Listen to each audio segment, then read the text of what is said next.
11 बजे के बीच में उपस्थित हूँ आप सबके सामने। आज जिनकी कुंडली लेकर के आया हूँ इनका नाम है मीनाक्षी शर्मा।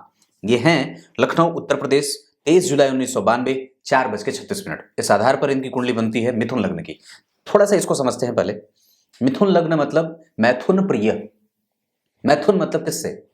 वस्तुओं से, भौतिकीय वस्तुओं से, सांसारिक वस्तुओं से, मैटेरियलिस्टिक वर्ल्ड, इससे व्यक्ति जुड़ा हुआ रहता है और बड़ा ही मीठी बात करने वाला होता है।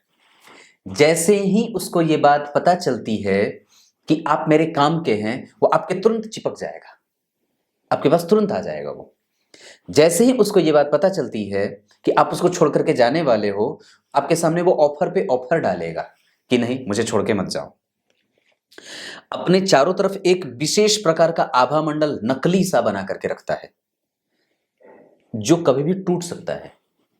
मिथुन लग्न मतलब ऐसा जहां पे व्यक्ति निरंतर ही नित्य नए लक्ष्य बुनता है और उसके पीछे भागता रहता है और हमेशा ही सबके साथ अपनी तुलना भी करता है, जिसमें कई बार हारने के डर से नित्य प्रतिदिन उसके पास मतलब एक तरीके से ऐसी स्थिति जहां पे व्यक्ति अंकों के पीछे भागता है, एक के बाद में वो शून्य बढ़ाने के चक्कर में हमेशा पड़ा रहता है। ये इसकी बात है। हाँ, यहां देखते हैं। यहां मिथुन लग्न और केंद्र में कोई भी ग्रह नहीं, राहु और केतु, जहां व्यक्ति को कई बार डिपेंडेंसी बढ़ जाती है। किसके ऊपर? आप जिसके ऊपर आश्रित होते हैं उसके ऊपर कई बार देर तक आश्रित होना पड़ता है। कुंडली को समझिए, और कुंडली को समझने से पहले मैं आपको इनकी कुंडली का पंचांग दर्शन करा देता हूं। ये रहा आपकी कुंडली का पंचांग। 23 जुलाई 1992, गुरुवार का दिन, 4:36, लखनऊ उत्तर प्रदेश। अरे एक बात बताता हूं बड़ी अद्भुत बात है। उत्तर प्रदेश वाले बड़े सवाल पूछते हैं। हाँ, सच्ची बात है। और मैंने ये बात अनुभव करी है कि लखनऊ के लोग से तो बहुत कुंडलियां आती हैं, पर उत्तर प्रदेश से मेरे दर्शक भी ज्यादा हैं, पर ये लोग सवाल भी ज्यादा पूछते हैं और ज्योतिष भी ज्यादा जानते हैं। कई बार तो ऐसा लगता है कि जैसे ये कुंडली दिखाने के लिए नहीं, जांच करने के लिए आ रहे हैं, जैसे कि पंडित जी को कितना आता है। ये अनुभव की बात नहीं, ऐसे ही बोल। इधर आइए। 2048 आषाढ़ माह का जन्म, दक्षिणायन का जन्म हुआ है। थोड़ी सी स्थिति कमजोरी की तरफ है। दक्षिणायन के होने के कारण आत्मबल कमजोर होता है। व्यक्ति जो है वो उधेड़ बुन में रहता है, पचड़े में कई बार पड़ जाता है। नहीं पड़ना चाहिए। क्लियर माइंडसेट का नहीं हो पाता है चीजों को लेकर के। वर्षा ऋतु के जन्म होने के कारण व्यक्ति जो है वो कई बार वो भी करता है जो नहीं करना चाहिए। दिमाग में वो चीज भी सामने से बन जाती है जो कि नहीं बनना चाहिए। मतलब क्लियर होना है, एकदम बिल्कुल अपने आप को क्लैरिफाई करके चलिए कि मुझे यही करना है, मुझे यहीं जाना है। नहीं तो पता चला कि आप स्टेशन पे टिकट मास्टर के पास गए और पता चला कि कहाँ जाना है तो कहीं का भी दे दो, तो वो बात नहीं होनी चाहिए। कृष्ण पक्ष के अष्टमी तिथि के चंद्रमा होते हैं शुभक, इस वजह से व्यक्ति सरकारी नौकरी का प्रयास कर सकता है। यहां से एक झंडा आगे बढ़ रहा है। बुधवार के जन्म होने के कारण शिक्षकीय गुण, प्रोफेसर, लेक्चरर, बैंकिंग और एसएससी, लेखागार, और कई बार व्यक्ति जो होता है वो क्लरिकल जॉब में भी आगे आसानी से, या फिर लॉ वगैरह के क्षेत्र में भी प्रयास कर सकता है। अश्विनी नक्षत्र में जन्मे होने के कारण व्यक्ति है बड़ा सुंदर। धृति योग, थोड़ी सी कुटिल बुद्धि का।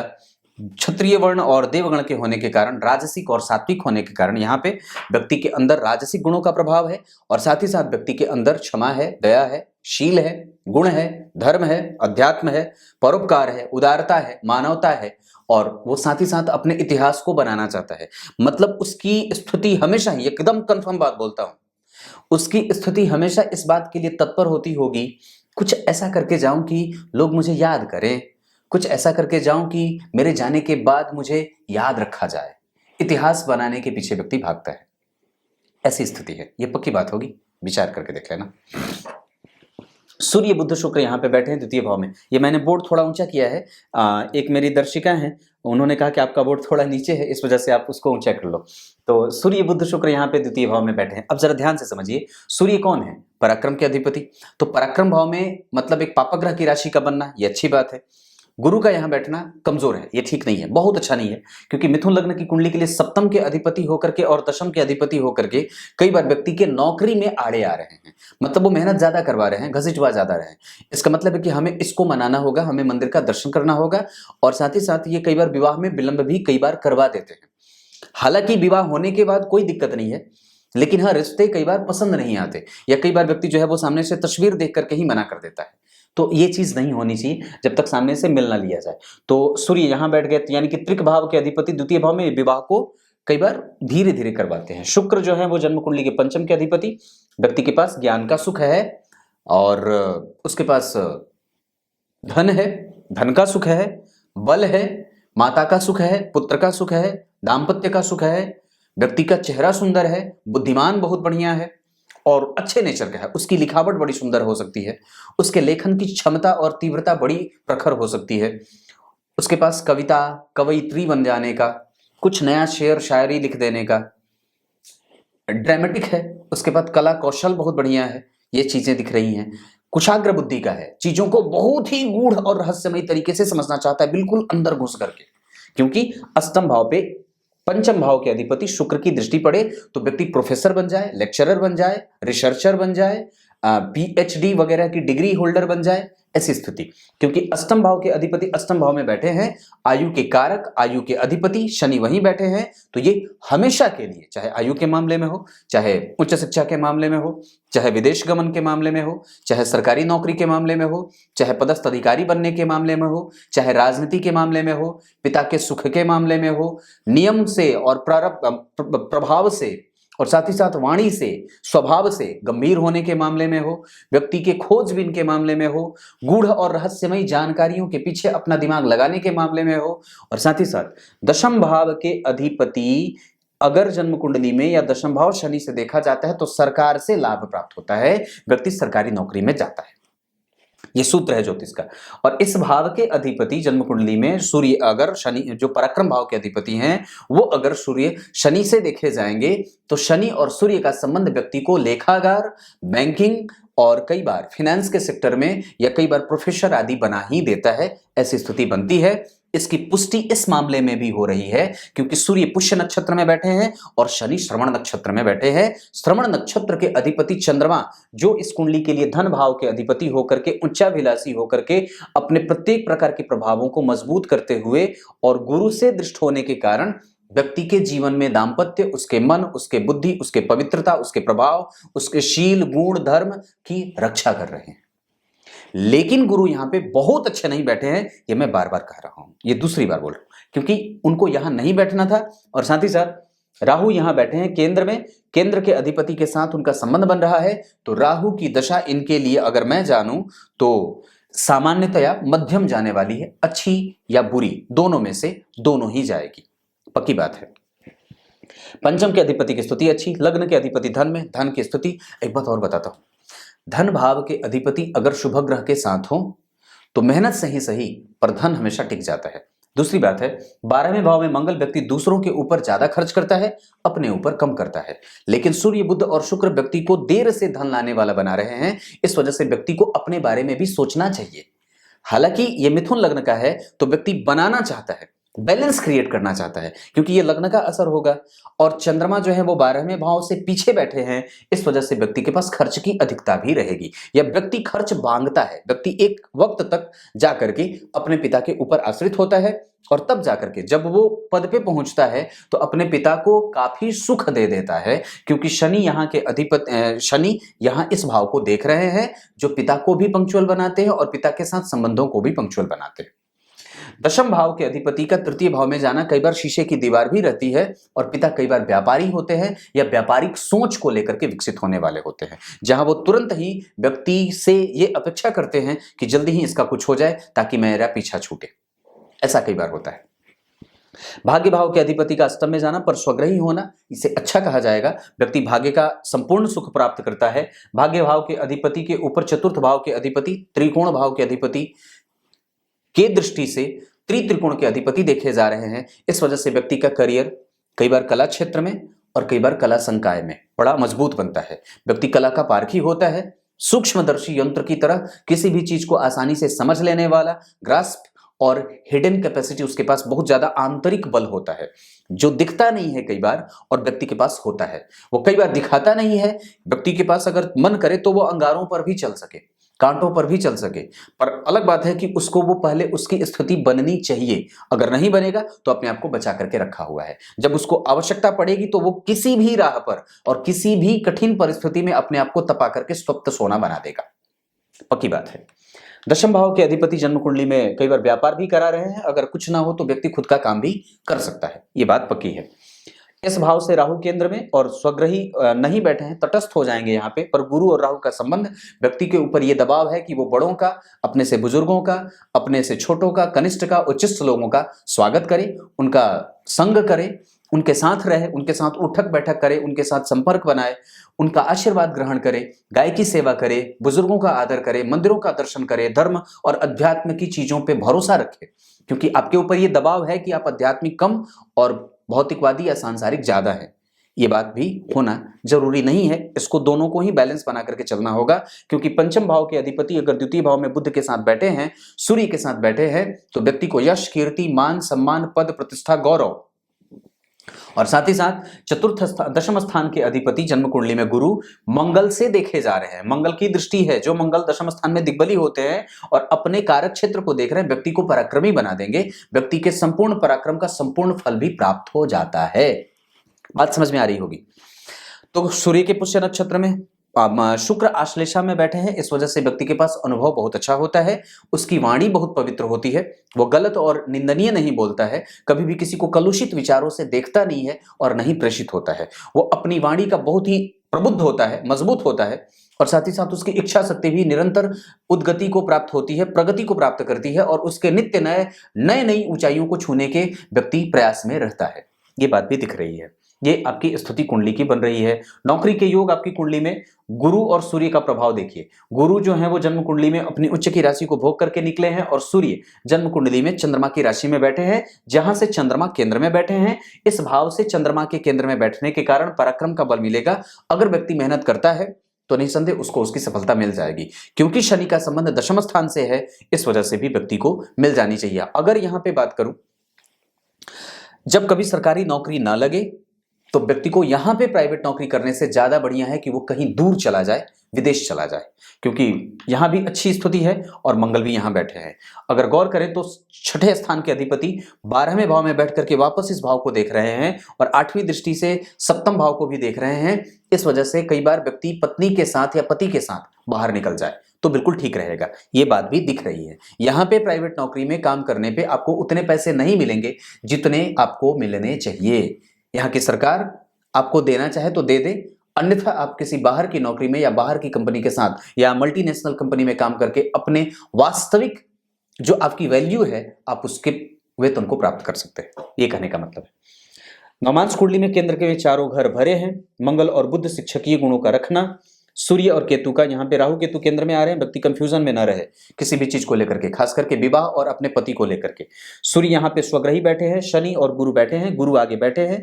दाम्पत्य का सुख होगा। कई बार एक ही तरीके की संतति पैदा होती है, या तो पुत्र या तो पुत्री। कई बार यहाँ पे अगर दशमांश कुंडली में बात करते हैं तो गुरु मंगल का शिक्षक योग यहाँ भी बन रहा है। बैंकिंग सेक्टर, फाइनेंस के सेक्टर और कॉमर्स आदि का क्षेत्र ये भी बन रहा है, जो कि कुर्सी पे बैठ करके व्यक्ति को काम करवाता है। मैं जल्दी जल्दी तो नहीं बोल रहा हूँ, ठीक ही बोल रहा हूँ।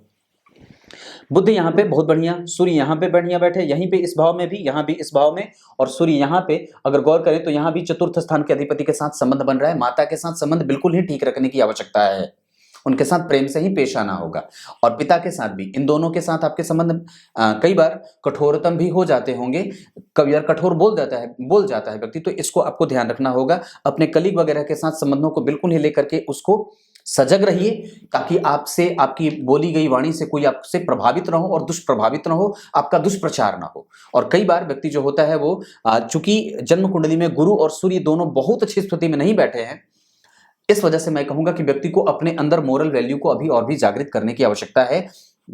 एक तरीके का नहीं बनना है, आपको बहुमुखी बनना है। एक ऐसा पात्र जिसमें सारे तरीके के काम करे जा सकते हैं, वो पात्र बनने की आवश्यकता है। मतलब आप एक ऐसा अपने अंदर गुण विकसित करो जिसको कहीं पे भी रख दिया जाए तो व्यक्ति कुछ भी हो जाए। आपके अंदर ये क्षमता है, तभी मैंने वो अंगारे पे चलने वाली बात करी थी, अंगारों पे चलने वाली बात मैंने करी थी, क्योंकि आपके अंदर वो क्षमता और वो विद्यमान है गुण कि आप इस चीज को विकसित कर सकते हैं।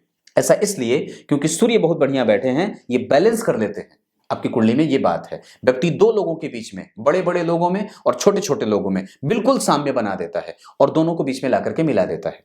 ऐसी स्थिति है। मंगल और गुरु का हर जगह संबंध बनना, जैसे यहाँ पे मंगल और बुध का संबंध बनना, यहाँ पे बुध जो है वो दशम स्थान में बैठ रहे हैं, जो कि जन्म कुंडली को कई बार अपने खुद का काम करने के लिए भी प्रेरित करेंगे। अगर वक्त ना मिले और वक्त बहुत ज्यादा बीत रहा हो तो खुद का काम भी व्यक्ति कर सकता है। उसके पास इतनी कैपेबिलिटी है कि उसको बहुत आसानी से वो आगे निकाल के लेके जा सकता है और उसमें कंटिन्यूअस उसमें वो बना भी रह सकता है। ऐसा इसलिए क्योंकि शनि स्वग्रही होकर के बैठे हैं। ये लंबी दूरी तक की यात्रा कराते हैं। व्यक्ति का प्रभाव हमेशा बाहर तक, दूर तक जाकर फैलता है और वो कीर्तिमान स्थापित करता है, क्योंकि शनि की 10वीं दृष्टि उच्च की पड़ रही है यहाँ पे, जो यश का भाव है। यहाँ का अधिपति शुक्र जन्म कुंडली में सूर्य के साथ बैठा है, जो कि जन्म कुंडली में शनि के द्वारा देखे जा रहे हैं। ऐसी स्थिति बड़ी अच्छी बनती है।